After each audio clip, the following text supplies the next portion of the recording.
നമസ്കാരം. നിളവർ വിശേഷങ്ങളിലേക്ക് സ്വാഗതം. വാൽപ്പാറ ദുരന്തത്തിന് ഇരകളായ 6 അധ്യാപകർ ഉൾപ്പെടെ 9 പേർക്ക് കണ്ണീരോടെ നാടുവിട ചൊല്ലി. Malappuram Pang government higher secondary school മൈതാനത്ത് നടന്ന പൊതുദർശനത്തിൽ പ്രിയപ്പെട്ടവരെ അവസാനമായി ഒരു നോക്കു കാണാനായി ആയിരങ്ങൾ ഒഴുകിയെത്തി. സംസ്കാര ചടങ്ങുകൾ ഉച്ചയോടെ വിവിധയിടങ്ങളിൽ പൂർത്തിയായി. 3 പള്ളികളിലായാണ് 7 പേർക്ക് അന്ത്യവിശ്രമം ഒരുക്കിയത്. സ്കൂളിലെ പ്രധാന അധ്യാപിക അജിതയുടെ സംസ്കാരം ഷൊർണൂർ ശാന്തി തീരത്തും ആശയുടേത് കൊളത്തൂരിൽ വീട്ടുവളപ്പിലുമാണ് നടന്നത്. അപകടത്തിൽ പരിക്കേറ്റ 3 പേരുടെ നില ഗുരുതരമായി തുടരുകയാണ്. അപകടത്തിൽ രാഷ്ട്രപതിയും പ്രധാനമന്ത്രിയും അനുശോചിച്ചു. ഒരു നാട് കണ്ണീർ പുഴയായ കാഴ്ചയായിരുന്നു അമ്പലപ്പറമ്പ് ഹയർ സെക്കൻഡറി സ്കൂൾ മൈതാനത്ത് കണ്ടത്. കണ്ണീരും വിലാപവും നിറഞ്ഞ ഒരു രാത്രി പിന്നിട്ട് പുലർച്ചെയായപ്പോഴേക്കും പാങ്ങ് ഗവൺമെന്റ് ഹയർ സെക്കൻഡറി സ്കൂൾ മൈതാനത്തേക്ക് ആളുകൾ എത്തിത്തുടങ്ങിയിരുന്നു. പുലർച്ചെ വരെ നീണ്ട പോസ്റ്റ്മോർട്ടം നടപടികൾക്ക് ശേഷം 9 പേരുടെയും ഭൗതിക ശരീരങ്ങളും വഹിച്ചുള്ള ആംബുലൻസുകൾ പുറപ്പെട്ടതായി പൊള്ളാച്ചിയിൽ നിന്ന് വിവരം കിട്ടിയപ്പോൾ മുതൽ തന്നെ പ്രിയപ്പെട്ടവരെ ഏറ്റുവാങ്ങാനായി നാട് തയ്യാറെടുപ്പ് തുടങ്ങിയിരുന്നു. ആരും പ്രേരിപ്പിക്കാതെ, ആരുടെയും നിർദ്ദേശത്തിന് കാത്തുനിൽക്കാതെ ജനക്കൂട്ടം വരിവരിയായി മൈതാനത്തിന്റെ ഓരം ചേർന്ന് നിന്നു. ഇതിനിടെ പ്രിയപ്പെട്ടവരുടെ ഓർമ്മകളിൽ പലരും പലവട്ടം വിതുമ്പി. മലപ്പുറം പാങ്ങിലെ അമ്പലപ്പറമ്പ് ഹയർ സെക്കൻഡറി സ്കൂൾ മൈതാനത്ത് പ്രിയപ്പെട്ടവർക്ക് അവർ വിട ചൊല്ലുന്നത് നെഞ്ചുപൊട്ടുന്ന വേദനയോടെയാണ് മലയാളികൾ കണ്ടുനിന്നത്. പ്രിയ അധ്യാപകർക്ക് യാത്രാമൊഴിയേകാനായി യൂണിഫോമിൽ എത്തിയ പാങ്ങ് LP സ്കൂളിലെ കൊച്ചുകുട്ടികളായിരുന്നു വലിയ സങ്കടക്കാഴ്ച. 9 മണിയോടെ ദുരന്തത്തിൽ മരിച്ച 9 പേരുടെയും ഭൗതിക ശരീരങ്ങളും വഹിച്ചുള്ള തമിഴ്നാട് ഹെൽത്ത് സർവീസിന്റെ ആംബുലൻസുകൾ സ്കൂളിന്റെ പടി കടന്നു. അപ്പോഴേക്കും അന്തിമോപചാരം അർപ്പിക്കാൻ വിദ്യാഭ്യാസ മന്ത്രി V Sivankutty, PK Kunhalikutty, Manjalam Kuzhiyali MLA ഉൾപ്പെടെ നിരവധി പ്രമുഖരും പന്തലിൽ എത്തിയിരുന്നു. ചുട്ടുപൊള്ളുന്ന വെയിലിൽ 1.5 മണിക്കൂറോളം എടുത്താണ് പൊതുദർശനം പൂർത്തിയാക്കാനായത്. മജീദ് മാസ്റ്റർ ഭാര്യ റുഖിയ എന്നിവരുടെ സംസ്കാര ചടങ്ങുകൾ പാങ്ങ് മാട്ടാത്ത് ജുമാ മസ്ജിദിലും അധ്യാപകരായ റംല, ഷക്കീല എന്നിവരുടെയും പാചകത്തൊഴിലാളി സാജിദയുടെയും സംസ്കാര ചടങ്ങുകൾ പാങ്ങ് വലിയ ജുമാഅത്ത് പള്ളിയിലും സുഹറയുടെയും മകൻ ഹിഷാമിന്റെയും ഖബറടക്കം ഈസ്റ്റ് പാങ്ങ് ജുമാ മസ്ജിദിലും നടന്നു. അധ്യാപിക അജിതയുടെ സംസ്കാരം ഷൊർണൂർ ശാന്തി തീരത്തും ആശയുടേത് കൊളത്തൂർ തറവാട്ട് വീട്ടിലുമാണ് നടന്നത്. കൂറ്റനാട് കൂട്ടുപാത വട്ടുള്ളിക്ക് സമീപം നെല്ലിക്കാട്ടിരി വളവിൽ റോഡ് അരികിടിഞ്ഞ് ടിപ്പർ ലോറി താഴ്ന്ന് അപകടം. റോഡിൽ മണിക്കൂറുകളോളം ഗതാഗതം തടസ്സപ്പെട്ടു. ശനിയാഴ്ച രാവിലെ 10ഓടെയായിരുന്നു അപകടം. കരിങ്കല്ല് കയറ്റി കൂട്ടുപാത ഭാഗത്തേക്ക് വരികയായിരുന്ന ടോറസ് ലോറിയാണ് അപകടത്തിൽപ്പെട്ടത്. കഴിഞ്ഞ ദിവസം റോഡിൽ ഈ ഭാഗത്തായി വാട്ടർ അതോറിറ്റിയുടെ പൈപ്പ് പൊട്ടിയിരുന്നു. പൈപ്പ് പൊട്ടിയ ഭാഗത്തെത്തിയതോടെ വാഹനത്തിന്റെ പിൻചക്രം ഈ ഭാഗത്തേക്ക് ഇടിഞ്ഞ് താഴ്ന്നിറങ്ങുകയായിരുന്നു. കുഴിയിൽ അകപ്പെട്ടതോടെ ഒരു വശത്തേക്ക് ചെരിഞ്ഞ ടോറസ് ലോറി മുന്നോട്ടും പുറകോട്ടും ചലിപ്പിക്കാനാവാതെ ഇവിടെ കുടുങ്ങിപ്പോവുകയായിരുന്നു. ഇതോടെ റോഡിൽ ഉച്ചവരെ ഗതാഗത തടസ്സം നേരിട്ടു. പിന്നീട് ഉച്ചയോടെ മണ്ണുമാന്തി യന്ത്രം എത്തിച്ചാണ് വാഹനം റോഡിൽ നിന്നും മാറ്റാനായത്. പൈപ്പ് പൊട്ടി റോഡ് അപകടാവസ്ഥയിലായ ഭാഗത്ത് വാട്ടർ അതോറിറ്റി അപകട മുന്നറിയിപ്പ് ബോർഡ് സ്ഥാപിക്കാത്തതാണ് അപകടത്തിനിടയാക്കിയതെന്ന് ആരോപണം ഉയർന്നു. കുലുക്കല്ലൂർ വിളയൂർ പഞ്ചായത്തുകളെ ബന്ധിപ്പിക്കുന്ന ചുണ്ടമ്പറ്റ വിളയൂർ റോഡിന്റെ നവീകരണം പൂർത്തിയാകുന്നു. PMGSY പദ്ധതി പ്രകാരമാണ് റോഡ് നവീകരിക്കുന്നത്. 1.5 വർഷം മുമ്പാണ് പദ്ധതിയുടെ നിർമ്മാണ ഉദ്ഘാടനം നടന്നത്. വിളയൂർ കുലുക്കല്ലൂർ പഞ്ചായത്തുകളെ ബന്ധിപ്പിക്കുന്ന വിളയൂർ ചുണ്ടമ്പറ്റ റോഡിന്റെ നവീകരണ പ്രവൃത്തികളാണ് പൂർത്തിയാകുന്നത്. PMGSY പദ്ധതി പ്രകാരം 2 കോടിയോളം രൂപ ചെലവഴിച്ചാണ് റോഡ് നവീകരിക്കുന്നത്. 3 കിലോമീറ്ററോളം വരുന്ന റോഡാണ് പുതുക്കി പണിയുന്നത്. 1.5 വർഷം മുമ്പാണ് റോഡിന്റെ നിർമ്മാണോദ്ഘാടനം നടന്നത്.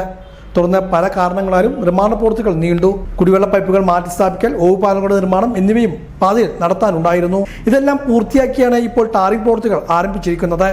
ഗതാഗതം നിയന്ത്രിച്ചാണ് പ്രവൃത്തികൾ നടത്തുന്നത്. ടാറിംഗ് പൂർത്തിയാക്കി അടുത്ത ദിവസം മുതൽ പാത ഗതാഗതത്തിന് തുറന്നുകൊടുക്കാനാണ് ലക്ഷ്യമിടുന്നത്. ഇതോടൊപ്പം തന്നെ തത്തനംപള്ളി പപ്പടപ്പടി സ്നേഹതീരം റോഡിന്റെ നവീകരണ പ്രവൃത്തികളും നടന്നു വരികയാണ്. CPM പരാജയ ഭീതി മൂലം അക്രമങ്ങൾ അഴിച്ചുവിടുകയാണെന്ന് KPCC നിർവാഹക സമിതി അംഗം CV ബാലചന്ദ്രൻ ആരോപിച്ചു. ചാലിശ്ശേരി മൈലാടിക്കുന്ന് പ്രദേശത്ത് UDFന്റെ പ്രചരണ ഫ്ലെക്സ് ബോർഡുകൾ നശിപ്പിച്ചതിനെതിരെ ചാലിശ്ശേരി മണ്ഡലം UDF കമ്മിറ്റി സംഘടിപ്പിച്ച പ്രതിഷേധ പ്രകടനം ഉദ്ഘാടനം ചെയ്ത് സംസാരിക്കുകയായിരുന്നു അദ്ദേഹം. 4ാം തവണയും തുടർച്ചയായി ചാലിശ്ശേരി പഞ്ചായത്ത് ഭരിക്കുന്ന UDFന്റെ വിജയക്കുതിപ്പിലും കഴിഞ്ഞ നിയമസഭാ തെരഞ്ഞെടുപ്പിൽ UDFന്റെ കോളിളക്ക പ്രചാരണം കണ്ടിട്ടും വിറളിപൂണ്ട CPM അതിരുവിട്ട അക്രമങ്ങൾ അഴിച്ചുവിട്ട് ജനാധിപത്യത്തിനെ അവഹേളിക്കുകയാണെന്നും CV ബാലചന്ദ്രൻ പറഞ്ഞു. UDF മണ്ഡലം ചെയർമാൻ ഹുസൈൻ പുളിയഞ്ഞാലിൽ അധ്യക്ഷത വഹിച്ചു. UDF തൃത്താല നിയോജക മണ്ഡലം chairman TK Sunilkumar, DCC general secretary K Babu Nasar, UDF Chalissery മണ്ഡലം convener Razak Puliyanjalil, Muhammad Ali Anaparambil, Robert Thampi, PI Yusuf, PA Naushad, KVK Moidu, Saleem Chalissery, Sajeesh Kalathil, VR Prakash എന്നിവർ സംസാരിച്ചു. ചാലിശ്ശേരി മൈലാടിക്കുന്ന് പ്രദേശത്ത് തെരഞ്ഞെടുപ്പ് തലേന്ന് പാതിരാത്രിയിൽ കൂറ്റൻ ഫ്ലെക്സ് ബോർഡ് ഫ്രെയിമും കാലുകളുമടക്കം കളവ് പോവുകയും 3 ഫ്ലെക്സ് ബോർഡുകൾ കീറി നശിപ്പിക്കുകയും ചെയ്തിരുന്നു. ഇതിനെതിരെ UDF ചാലിശ്ശേരി പോലീസിൽ പരാതി നൽകിയിട്ടുണ്ട്. പട്ടാമ്പി നൂറുൽ ഹുദായ ഇസ്ലാമിക് സെന്ററിന്റെ സിൽവർ ജൂബിലി ആഘോഷങ്ങൾക്ക് സമാപനമായി. പലസ്തീൻ അംബാസഡർ സമാപന ചടങ്ങിൽ മുഖ്യാതിഥിയായി എത്തി. മതവൈജ്ഞാനിക സാമൂഹ്യ രംഗത്തെ കാൽനൂറ്റാണ്ടിന്റെ സേവനം പൂർത്തിയാക്കുന്ന പട്ടാമ്പി കൊണ്ടൂർക്കര നൂറുൽ ഹിദായ ഇസ്ലാമിക് സെന്ററിന്റെ സിൽവർ ജൂബിലി ആഘോഷമാണ് വിവിധ പരിപാടികളോടെ നടത്തിയത്. 3 ദിവസങ്ങളിലായിരുന്നു പരിപാടികൾ സംഘടിപ്പിച്ചത്. സമാപന മഹാസമ്മേളനം പാണക്കാട് സയ്യിദ് സാദിഖ് അലി ശിഹാബ് തങ്ങൾ ഉദ്ഘാടനം ചെയ്തു. ഖുർആൻ മനഃപ്പാഠമാക്കിയ വിദ്യാർത്ഥികൾക്കുള്ള ഹിഫ്ള് സനദ്ദാനവും തങ്ങൾ നിർവഹിച്ചു. അവർക്കാണ് ഇപ്പോൾ ലോകത്തെ നിയന്ത്രിക്കുന്നത്, ലോകത്തിന്റെ കൈപ്പിടിയിൽ ഒതുക്കുന്നവരാണ്. അപ്പം അതിൻ്റെ സിലിക്കൺ വാലിയിലുള്ള അതിൻ്റെ വലിയ ഹെഡ് ഓഫീസുണ്ട്. അതിൻ്റെ ഒരുപാട് സ്ഥാപനങ്ങളുണ്ട്. അമേരിക്കയിലെ സിലിക്കൺ വാലി IT-യുടെ ഏറ്റവും വലിയ കേന്ദ്രം. അവിടെ നമ്മുടെ ദാറുഹുദയിൽ നിന്ന് പഠിച്ചിട്ടുള്ള നമ്മുടെ ഹൃദയ ബിരുദധാരികളായിട്ടുള്ള യുവാക്കളെ നമുക്കവിടെ കാണുവാൻ കഴിയും. അവിടെ ഉദ്യോഗസ്ഥന്മാരാണ് അവർ. ഫേസ്ബുക്കിലും ഗൂഗിളിലും ഒക്കെ അവർ ഉദ്യോഗസ്ഥന്മാരായി ജോലി ചെയ്യുന്നു. അമേരിക്കയിലെ യൂണിവേഴ്സിറ്റിയിൽ UK യൂണിവേഴ്സിറ്റികളിൽ ലോകത്തിൻ്റെ വിവിധ ഭാഗങ്ങളിലെ വിദ്യാഭ്യാസ കേന്ദ്രങ്ങളിൽ ഇപ്പത്തിന് ഉന്നത പഠനത്തിനും ഗവേഷണങ്ങൾക്കൊക്കെ അവർ തിരഞ്ഞെടുക്കപ്പെടുന്നു. ഈ രീതിയിൽ വിദ്യാഭ്യാസ മേഖലയിൽ അതിരുകളില്ലാത്ത പ്രയാണമാണ് അവർ നടത്തിക്കൊണ്ടിരിക്കുന്നത്. അപ്പം അങ്ങനെയൊരു സ്ഥാപനമാണ് ഇവിടുത്തെ പ്രിയപ്പെട്ട നമ്മുടെ നൂറുൽ ഹിദായ ഇസ്ലാമിക് സെൻറ്റർ. അപ്പോൾ അതിനെ സഹായിക്കാനും സഹകരിക്കാനും ഒക്കെ നല്ലവരായ ആളുകൾ എപ്പോഴും മുന്നോട്ട് വരണം. ജാരിയായ സ്വതന്ത്രയായി അള്ളാഹു സ്വീകരിക്കുമാറാകട്ടെ പ്രാർത്ഥിക്കുന്നു. പാലസ്തീൻ അംബാസിഡർ അബ്ദുള്ള അബു ഷാവേഷ് ചടങ്ങിൽ മുഖ്യാതിഥിയായിരുന്നു. For 25 years since its establishment in 2000, this institution has been shaping mind, nurturing value and building generations. Silver Jubilee is not only a celebration of time, but a celebration of a vision that believes education is fundamental base upon which a strong society are built. Today is more than school. It is a living example of how wisdom, faith, and modern education can come together to create a balanced, confident, and responsible young people who can lead us to a safe and prosper. Noorul Hidaya വിദ്യാർത്ഥികളുമായി interaction സെക്ഷനും ഉണ്ടായി. സംസ്ഥ vice president Nellaya Kunjumuhammad Musliyar പ്രാർത്ഥന നിർവഹിച്ചു. സംസ്ഥ general secretary ആബിശ്ശേരി Amsakutty Baqavi അധ്യക്ഷനായിരുന്നു. Doctor ബഹൌദ്ദീൻ Muhammad Nadvi സന്ദേശ പ്രഭാഷണം നിർവഹിച്ചു. അബ്ദുൽ സമദ് പൂക്കോട്ടൂർ മുഖ്യപ്രഭാഷണം നടത്തി. U Shafi Haji, TP Shaji, CMA Kareem, Samastha കേന്ദ്ര മുഷവറ അംഗം അലവി ഫൈസി കൊളപ്പറമ്പ്, സയ്യിദ് ശിഹാബ് തങ്ങൾ ഐദ്രോസി, ഉസ്മാൻ ഹാജി ഉൾപ്പെടെയുള്ളവരും പങ്കെടുത്ത് സംസാരിച്ചു.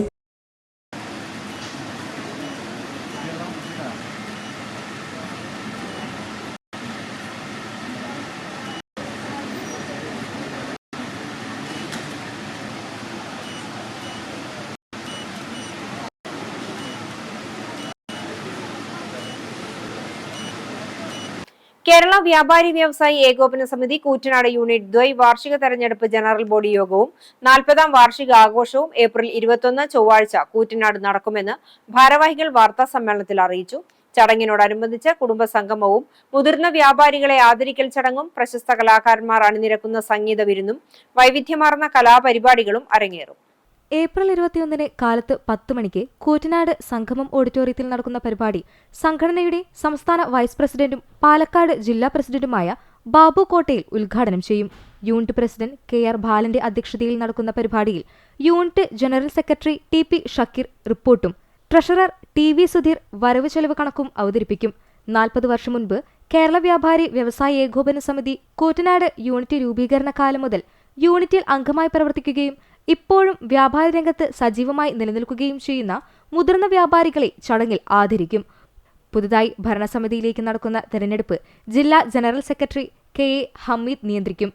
ജില്ലാ സെക്രട്ടറി V പ്രജിത്ത്, സംസ്ഥാന കൗൺസിലർ ഷമീർ വൈക്കത്ത്, തൃത്താല മണ്ഡലം general secretary Mujeeb Rahman, treasurer AK Aboobacker, youth wing president KV Riyas, വനിതാ wing general secretary Radhika, ward leader PV Ummer എന്നിവർ സംസാരിക്കും. തുടർന്ന് കാലിക്കറ്റ് ഷാസ് മ്യൂസിക്കൽ ബാൻഡ് അവതരിപ്പിക്കുന്ന സംഗീത വിരുന്നും വ്യാപാരി കുടുംബാംഗങ്ങളും മക്കളും അവതരിപ്പിക്കുന്ന വൈവിധ്യമാർന്ന കലാപരിപാടികളും അരങ്ങേറും. ഈ വർഷത്തെ പ്രത്യേകത എന്ന് പറഞ്ഞാൽ യൂണിറ്റിൻ്റെ 40ാം വാർഷിക പരിപാടികളാണ് ഈ വരുന്ന ഒരു വർഷം ഞങ്ങൾ ആഘോഷിച്ചുകൊണ്ടിരിക്കുന്നത്. അതിൻ്റെ ഭാഗമായിക്കൊണ്ട് 40 വർഷമായ വ്യാപാരി സംഘടനയിലെ അംഗങ്ങളെ ആദരിക്കുന്ന ഒരു ചടങ്ങും കൂടി ഈ അവസരത്തിൽ ഞങ്ങൾ സംഘടിപ്പിച്ചിട്ടുണ്ട്. ഒപ്പം തന്നെ വ്യാപാരികളുടെ കുടുംബ സംഗമം ഉച്ചയ്ക്ക് ശേഷമുള്ള പരിപാടിയിൽ വിവിധ ഇനം പരിപാടികളുമായിട്ട് ബന്ധപ്പെട്ട് കുടുംബ സംഗമം നടക്കുകയാണ്. കൂറ്റനാട് പ്രസ് ക്ലബ്ബിൽ നടന്ന വാർത്താ സമ്മേളനത്തിൽ Koottanad unit president KR Balan, general secretary TP Shakeer, treasurer PV Sudheer, vice president Saleem Chunkath, programme committee chairman TN Subhash എന്നിവർ പങ്കെടുത്തു. പരുതൂർ മുടപ്പക്കാട്ട് സുബ്രഹ്മണ്യ ക്ഷേത്രത്തിൽ സുബ്രഹ്മണ്യ ഷഡാക്ഷര യജ്ഞം ആരംഭിച്ചു. 2 ദിവസങ്ങളിലായാണ് പരിപാടികൾ നടത്തുന്നത്.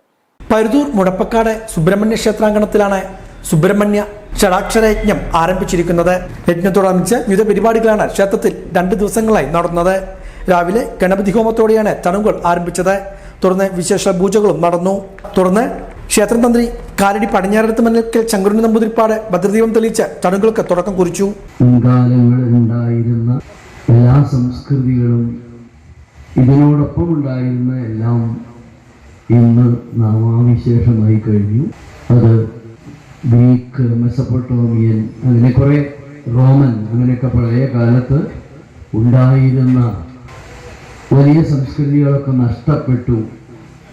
എന്നിട്ടും ഒരു പക്ഷേ ഭൂമിശാസ്ത്രപരമായ കാര്യങ്ങൾ കൊണ്ടുകൂടിയാവാം സനാതനധർമ്മം മാത്രം ഇന്ന് നിലനിൽക്കുന്നു. ഹിന്ദുധർമ്മം, സനാതനധർമ്മം എന്ന് പറഞ്ഞാൽ പലപ്പോഴും ആളുകൾക്ക് മനസ്സിലാവില്ല. ഹിന്ദുധർമ്മം ഇന്നും നിലനിൽക്കുന്നു. കാരണം അത് അതിൻ്റെ വൈശിഷ്ട്യം കൊണ്ട് തന്നെയാണ്. അതിന് ഉൾപ്പെട്ടവരാണ് നമ്മളെല്ലാവരും. അതിനെ മനസ്സിലാക്കേണ്ടവരും അതിലൂടെ സഞ്ചരിക്കേണ്ടവരും ആയിട്ടുള്ള നമ്മൾ മാത്രമാണ് ഈ ക്ഷേത്രങ്ങളെയും അല്ലെങ്കിൽ ഇതിനോടനുബന്ധിച്ചുള്ള മഠങ്ങളെയും മറ്റ് സ്ഥാപനങ്ങളെയും ഒക്കെ നിലനിർത്തേണ്ടത്. TK വിനയഗോപാൽ അധ്യക്ഷനായിരുന്നു. P ദേവദാസ്, VP രവീന്ദ്രൻ വെളിച്ചപ്പാട്, പുഷ്പലത ഉൾപ്പെടെയുള്ളവരും പങ്കെടുത്ത് സംസാരിച്ചു. തുടർന്ന് നാരായണീയ പാരായണം, കളരിപ്പയറ്റ് എന്നിവയും ഉണ്ടായിരുന്നു.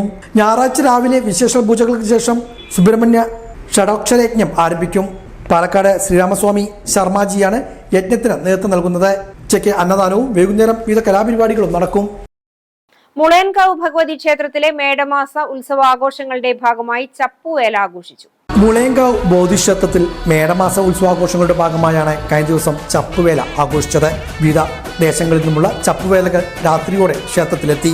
ചപ്പ് ഉപയോഗിച്ചുള്ള വിവിധ വേഷവിധാനങ്ങളോട് കൂടിയുള്ള ആഘോഷപരമായിരുന്നു നടന്നത്. ക്ഷേത്രത്തിൽ നാളെ 5ാം വേല നടക്കും. തോൽപ്പാവക്കൂത്തിനും നാളെ തുടക്കം കുറിക്കും. 21-ന് 7ാം വേലയും 28-ന് 10ാം കൂത്തും, മെയ് 3-ന് ചെറുകോട് ദേശവേലയും മെയ് 5-ന് വെല്ലപ്പുറ ദേശവേലയും നടക്കും. അന്നേ ദിവസം പൂരം കുടിക്കലും ഉണ്ടാകും. മെയ് 9-ന് ഗരുഡ്പത്ത്, 10-ന് പണ്ടുന്തറ ദേശവേല, 11-ന് വലിയ കാളവേലയും 12-ന് വലിയ പൂരവും ആഘോഷിക്കും. ഇതോടെ നിളയോര വിശേഷങ്ങൾ സമാപിക്കുന്നു. നമസ്കാരം.